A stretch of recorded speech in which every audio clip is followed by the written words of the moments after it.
Welcome back to another episode of Let's Dev. So I started building this, and it turns out I didn't watch the ponder for long enough, and covering additional sides does not increase the rotational speed.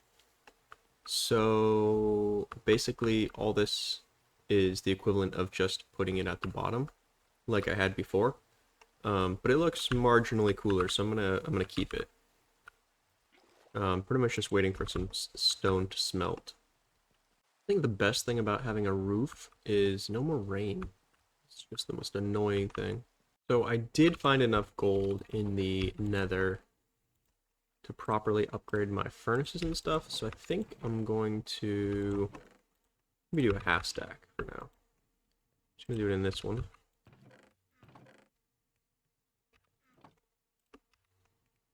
Oh, I also have this. Oh yeah, that's right. Alright, so I need a bunch of plates. Let's do... Is that 7? So 2 should be fine. Oh, I don't have my thing set up anyway, so never mind. One thing that's kind of nifty about Create that isn't... I don't know where it's explained necessarily, but you can actually combine a shaft and a casing. I might actually do, you know, it'd be fun, is to do the whole... Oh, they don't merge. Alright, that's less fun. Maybe I'll do... What does this look? Kind of cool, right? Yeah, I like that.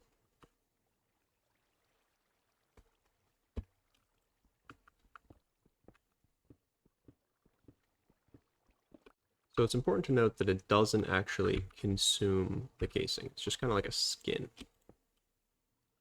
So you can do that in, you know, different flavors. Got a couple more glass smelting up, and that'll be it for this build. So I can double my stone alloy by using white rock. At this point, the recipe is not worth doing because it's just you're not really saving anything, and white rock is arguably better than stone alloy. So I probably will not use that. If I ever change the recipe to require ingots, I think that would be a lot more of a useful recipe. But yeah, there's some more stone alloy. I think I'm gonna actually I can almost use the deploying for it. So I might save it till that. That way, just a little bit more automated. Yeah, so there's that. It's not the fanciest, I'll be honest, and it's also completely unnecessary. But it's something and it's mine, so I like it. Alright, so my goal for this episode is to make the coke oven. And it might seem like a really small goal, but I really don't have much time to record today, so if I can get it, I will be happy. Now, I don't necessarily need to make these because I can make the brass versions. However, you can just upgrade them and save on some resources. Well, I guess not really. That's a lie. But you can upgrade them. Doesn't really save much resources. Alright, so question. Should I make a better recipe for rose quartz? Maybe leave this one, but make a better one. I would say yes. I would say we have cinnabar and we have ruby. Is it red quartz? No, it's rose quartz. Alright. So we got rose quartz and we got polished rose quartz. Now, I could do a couple different things here. I could just add rose quartz as a drop to like cinnabar ore. I could do cinnabar. What? How do you spell cinnabar? I could do like you can sand it directly as if it is rose quartz. You know what I'm saying? Or it'd be kind of cool, maybe. What if you can saw cinnabar into polished rose quartz? Like, but like you get like 2 or 3. Or maybe you do, what about like a cinnabar plus a quartz equals, it'd be like 2 rose quartz? Or maybe we do, like that's 4 rose quartz? It'd be cool if we could do it in some sort of machine though. I think cinnabar is basically mercury. I also added this quicksilver recipe for no real reason, or no reason yet. So I also added the shaped quartz a while back, and the reason why is because I was thinking about making it a part. It doesn't have a recipe or a use right now, but I wanted to make it a part in this guy, the electronic component. So you kind of, instead of using nether quartz, you could like maybe chop nether quartz and then slap it on the thing, just to add an extra step. But I could maybe like make polished quartz and then you slap it on. I think that would be kind of fun, right? But for now, I think I'm gonna do like 3 nether quartz and a cinnabar equals 4 rose quartz.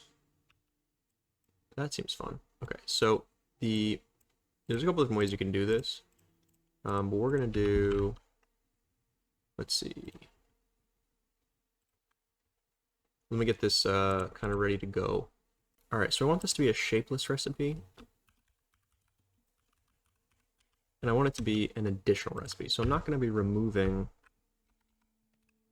I kind of want to do gem.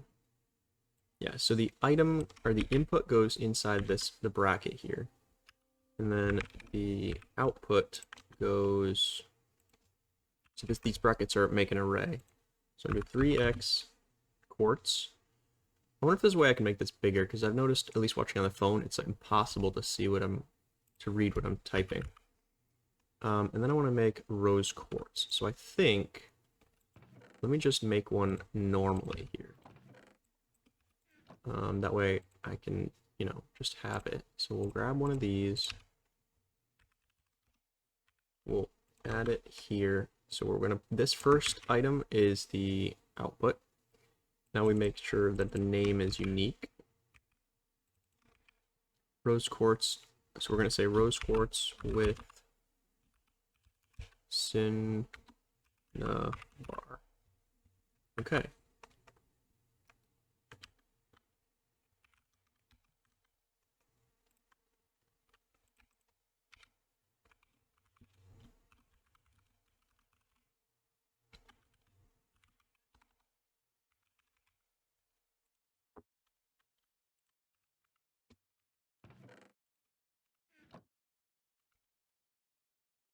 All right, let's check it out. There we go. So you can do, wait, why is it only 1 rose quartz? Oh, right, forgot to add an amount. So we're going to do 4x rose quartz on that. Let's see. There we go. Because cinnabar is fairly rare, and I think it actually has some good uses. Like, it's a pretty good catalyst. I think you can do, yeah, so it's very good catalyst, which means that you don't really want to waste it necessarily. So this isn't really a waste. You want to make sure this isn't a waste. Now I could up the chance to make it like 8 or something like that, but for now this will work. So instead of using up all of our redstone doing this, we're going to use up some of our cinnabar. So let's do that, shall we? That's the redstone one.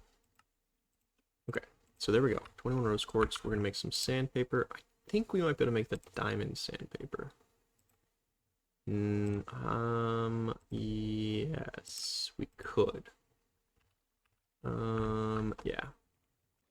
Quick and dirty setup. Crush down that diamond. This is like insanely slow. That's okay, we don't need very much. I just killed a skeleton, and it kind of reminds me I need to do a test on peaceful mode. So if anyone is watching and feels like doing some playtesting along with me, peaceful mode needs to be tested out because you won't get pretty much all of this stuff, all this good loot. Oh, there's my bedroll. Like these these weapons, armor, gems, and these are useful because you can crush them with an anvil to get gem dust, which is very cool. I'm going to use some of this bark that I got earlier to make paper, to make sandpaper, and then I think you do that there, and then, yeah. So I'm going to make some of this polished rose quartz so that I can do things like advanced create. This diamond sandpaper has so much more durability. I think the regular sandpaper has, where are you? 8. Yeah. So my helmet broke. Gotta get a new helmet. Luck, max health, and armor. Look at that. My armor is orange now. Oh my word. As soon as I start recording, where'd that guy go? So, what are you doing? Combat at its finest. So I think I want to do my passive processes out of this way. And then my active processes like crushing, smelting, or crushing, pressing, rolling out of this side. That would make me be able to do 2 different speeds, and it would also keep it so that I have to run less. Alright, so the first recipe to do is this pressing recipe for clay balls. Now, clay balls have ways to get them. Primarily, I think the best way is washing sand. It's a bad chance, but sand is effectively infinite if you can make cobble, because you can crush it from gravel, which can be crushed from cobble, which can be gotten from, you know, basically everything. This is probably one of the best ways, and I need to make this more expensive. That reminds me. Yeah, definitely gonna make this more expensive. So again, you heard it here first. Go craft yourself some igneous extruders while you can. Yeah. But for now, we're not going to automate clay balls. We're just going to have an input for them. We're also going to need an input for sand, and then we're going to need an input for gravel. And then at that stage, we're going to just pull it out. So we need 2 mixers or a mixer with sand and gravel. We're also going to need some belts, yada yada, all that good stuff. So we're going to do that many belts for now, because we also need belts to make these guys. Alright, so we're gonna make some electron tubes. I think we need this for other stuff, but primarily for electron tubes. So we're just gonna craft it all into electron tubes, or all that we can, I should say. We're gonna upgrade our funnels that I just made. Oh yeah, tunnels. So upgrade the tunnels, funnels. And then pop the reward for that. Large cogwheel. Cool, cool, cool. And then we're going to head over to chapter 2. And we need... Wait, this isn't unlocked because... Coke oven. Okay, that's okay. Because we do technically need that. I guess I could put this somewhere else. Or make... how do I want to do that? I could put the advanced logistics here. Because technically you don't need... treated wood, or I could make these require treated wood, which maybe I'll do that instead. That could be interesting. I do kind of like that idea. I could do it so that it requires the upgrade, and then it also requires treated wood like here. So 2 treated wood, 2 brass, electron tube, andesite tunnel makes 2 brass tunnels. That way you have to automate andesite tunnels as well, and you can't not automate stone alloy as well. I think I like that idea. Attribute filters, I'm probably going to keep these the same, for now at least. Oh, this has a recipe now. Cool. So I don't actually need these recipes. Again with the nuggets, I'll probably upgrade these to like ingots, at very least.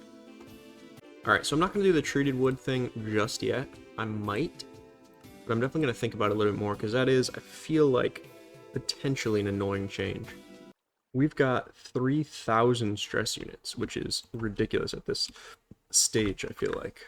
I mean, granted, that's pretty slow, but still. You can also convert the stressometer to a speedometer, or as they say, a speedometer.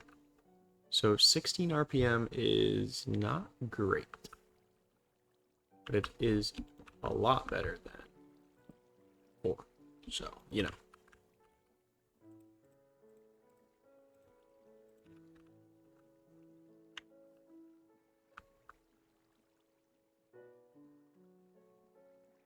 There's also something called the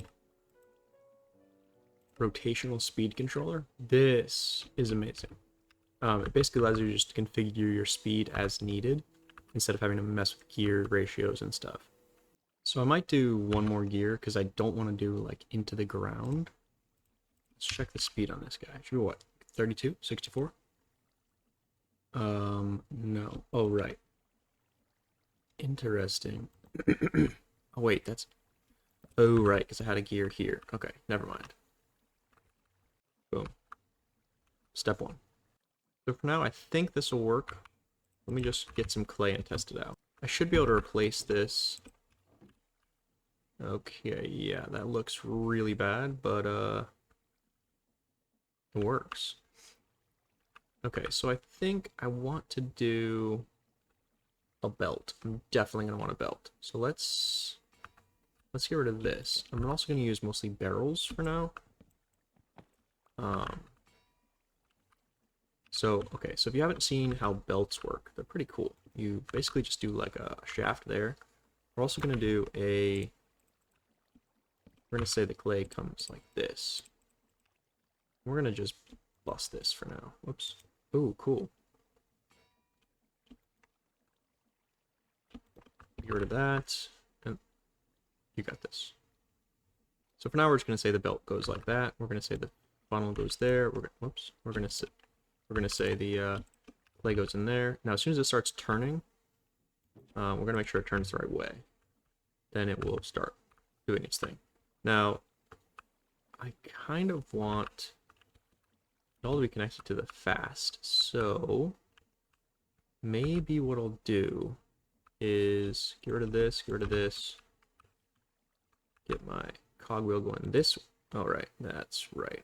So if I put my cogwheel here, I think I can just get rid of this, make this bigger, do a shaft there. Let me grab that block before it drives me insane. And then I think I can just do a gearbox like this. Perfect. I don't really like this overlap, but I'm going to live with it. So one of the simplest ways to automate a mechanical press from a belt is to stick a shaft in there and then use encased chain drives. Okay, so I need to scoot everything down one. Chain drive, chain drive, chain drive. That just carries the rotational force up. It's the equivalent of doing 3 cogs. Alright, so now if we slap in the clay, it should pause right here. Okay, that is still ridiculously slow.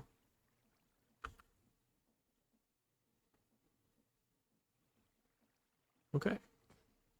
Terrific. So one thing I could do here for now, I think I'm just going to do like that, so that it goes into a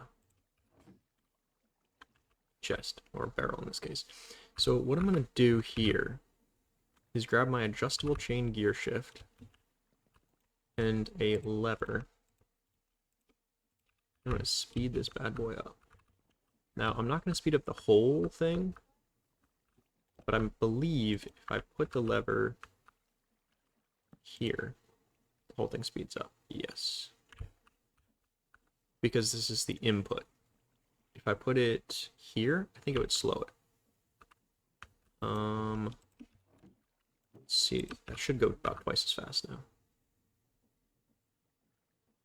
Yeah, that's way faster. So we're going to switch this to a stressometer, or a stressometer.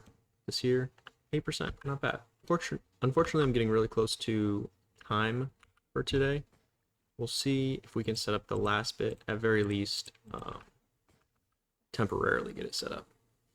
So for basins, what we want to have is this, that, and it will put